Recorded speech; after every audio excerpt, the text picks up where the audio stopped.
or afternoon. Good afternoon. It is later in the day. Sorry for the delay, but was not able to get to our daily focus early. But I wanted to at least share with you the daily focus from Psalm 25. We're going to start reading in verse number 8. Yesterday we left off with verse number 7, and we want to read verses 8 through 12. It says, "Good and upright is the Lord. Therefore will he teach sinners in the way. The meek will he guide in judgment, and the meek will he teach his way.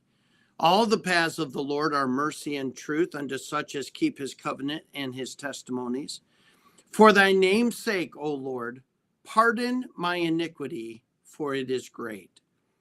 What man is he that feareth the Lord?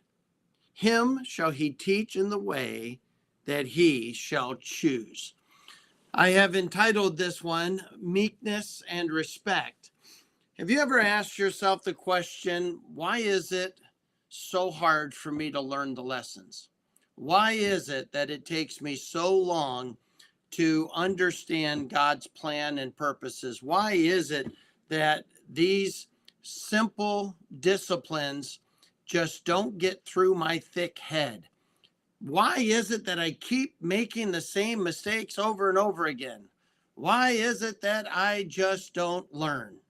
Whatever it is, you have frustrations. I have frustrations. We all have frustrations in our Christian walk. And David here is zeroing in on two things that are absolutely necessary in the believer's life if they're going to experience a teachable moment, if they're going to let God teach them his way. And so we find it right off the bat in verse number 9, where it says, "The meek will he guide in judgment, and the meek will he teach his way." And some of the reasons why we don't stay in step with God is because we want what we want. Some of the reasons why we don't stay in God's will and walk in step with him and sometimes run ahead of him or sometimes lag behind him is because we have too high an opinion of our own selves. We have figured everything out in our own agenda, and we have convinced ourselves that there is a way that seems right, and I know it, and I have found it, and God needs to agree with me regarding it. And none of that is meek.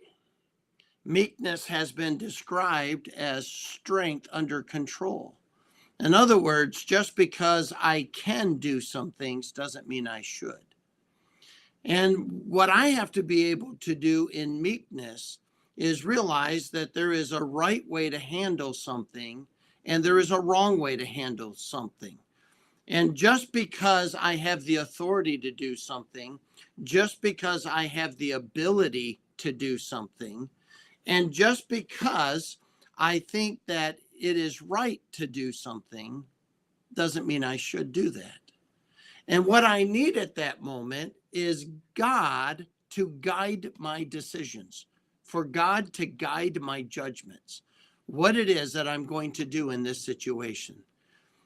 Every parent understands that there are some things that need to be addressed with their children.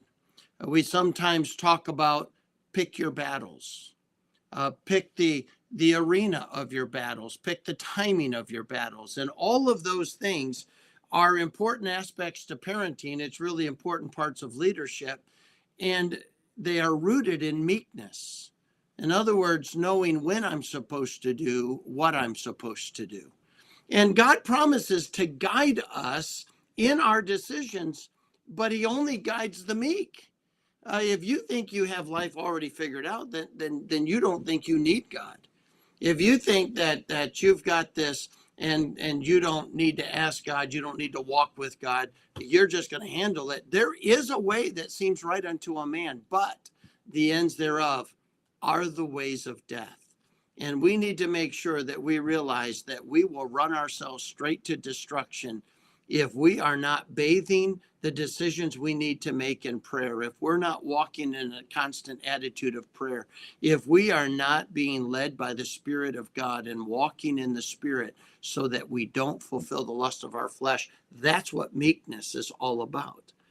And then he goes on to say, the paths of the Lord are mercy and truth. In other words, as we are walking in the will of God, as we are doing and fulfilling the purposes of God for our lives, that there is a need for mercy, because we're weak and we often fail, but there is an absolute truth that is unwavering and it's unchanging. And this is the way we are to walk. This is where we're supposed to walk, and this is why we're supposed to do what we're doing. And nothing is ever going to change that. That is truth. And we're going to need God's mercy, because no matter whether or not we completely understand that truth, we completely can wrap our minds around that truth, or even fully understand what we do with that truth is never going to change. It's rooted in the very person of who Christ is.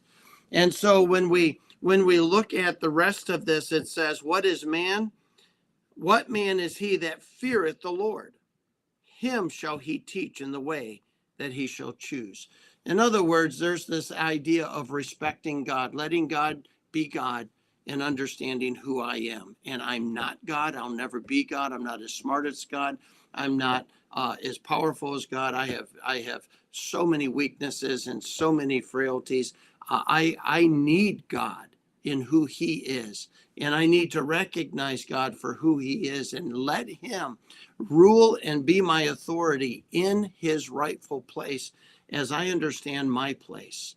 And my place is a place of submission and being conformed to his image and his character as he takes me through the different parts of life. And so Psalm 25 is a great psalm, and it reminds us that we are absolutely in need of God to teach us and to guide us and to direct us.